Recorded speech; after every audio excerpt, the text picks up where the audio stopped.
जय जय श्रीमन नारायण।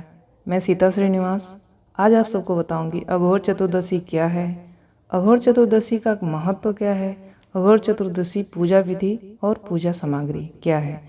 अघोर चतुर्दशी को पितर पूजा के लिए मुख्य माना जाता है। इन सब के बारे में जानकारी देने वाली हूँ, तो ध्यान से देखिएगा और इस वीडियो को लास्ट तक देखिएगा। हिंदू धर्म की मान्यताओं के अनुसार भादो मास के कृष्ण पक्ष की चतुर्दशी तिथि को अघोरा चतुर्दशी के रूप में मनाया जाता है। इस चतुर्दशी को कई जगहों पर डगयाली भी कहा जाता है। यह पर्व मुख्य रूप से 2 दिनों तक मनाया जाता है। पहले दिन को छोटी अघोरी और दूसरे दिन को बड़ी अघोरी चतुर्दशी कहा जाता है। धार्मिक शास्त्रों के अनुसार अघोरी चतुर्दशी को ही कुशाग्रहणी अमावस्या भी कहा जाता है। आज हम आपको इस दिन इस दिन का एक विशेष महत्व और इससे जुड़ी अहम पहलुओं के बारे में विस्तार से बताने जा रही हूँ और बताऊंगी। आइए जानते हैं अघोरी चतुर्दशी और कुशाग्रही अमावस्या की से जुड़ी अहम बातें क्या हैं। अघोरी चतुर्दशी का महत्व क्या है। अघोरी चतुर्दशी को मुख्य रूप से हिमाचल प्रदेश, असम, सिक्किम, उत्तराखंड और नेपाल में मनाया जाता है। इस दिन खास तौर से कुश या द्रोवा को विशेष रूप से धरती से उखाड़कर एकत्रित करके रखना विशेष लाभकारी माना जाता है। अघोरी चतुर्दशी के दिन सूर्योदय के पूर्व उठकर स्नान ध्यान कर पूजा पाठ करने का विधान है। इसके साथ इस दिन जप करना और पितरों की शांति के लिए कपड़े और भोजन दान करना महत्वपूर्ण माना जाता है। हिंदू धार्मिक शास्त्रों के अनुसार इस दिन विशेष रूप से सुबह स्नान के बाद व्रत का संकल्प लेना चाहिए और जल एवं कुश लेकर दक्षिण दिशा की तरफ मुख करके अपने सभी पितरों को जल अर्पित करना चाहिए। ऐसा करने से जीवन में सफलता आती है और परिवार के सुख शांति में इजाफा होता है। अघोरी चतुर्दशी को पितर पूजा के लिए मुख्य माना जाता है। इन सब के बारे में क्या राय है और क्या है जानकारी ये बताने जा रही हूँ।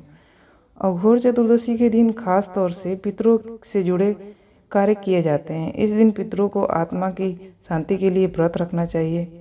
विधि विधान के साथ उनकी पूजा करना चाहिए। खासा महत्वपूर्ण माना जाता है पूजा करना। हमारे शास्त्रों के अनुसार हर अमावस्या तिथि के स्वामी पितर होते हैं, इसलिए इस दिन उनकी पूजा को महत्व दिया जाता है।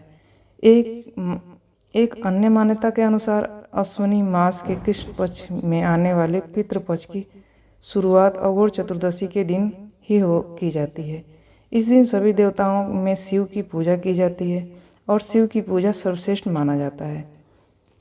अब मैं आपको बताऊंगी अघोर चतुर्दशी की पूजा विधि क्या है।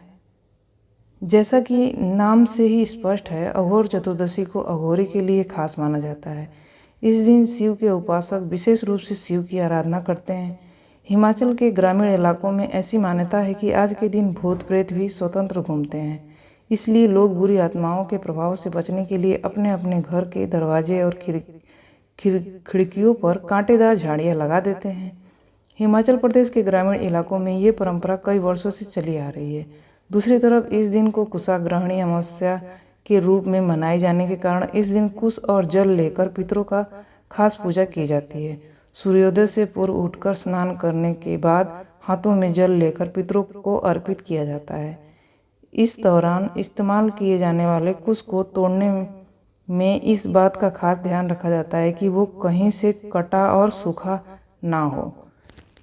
ये जानकारी आपको कैसी लगी? इस तरह की जानकारियाँ पाने के लिए आप मेरे चैनल को सब्सक्राइब कर दीजिएगा। आपका दिन शुभ हो, मंगलमय हो, सफलता आपके कदम चूमे। जय जय श्रीमन नारायण।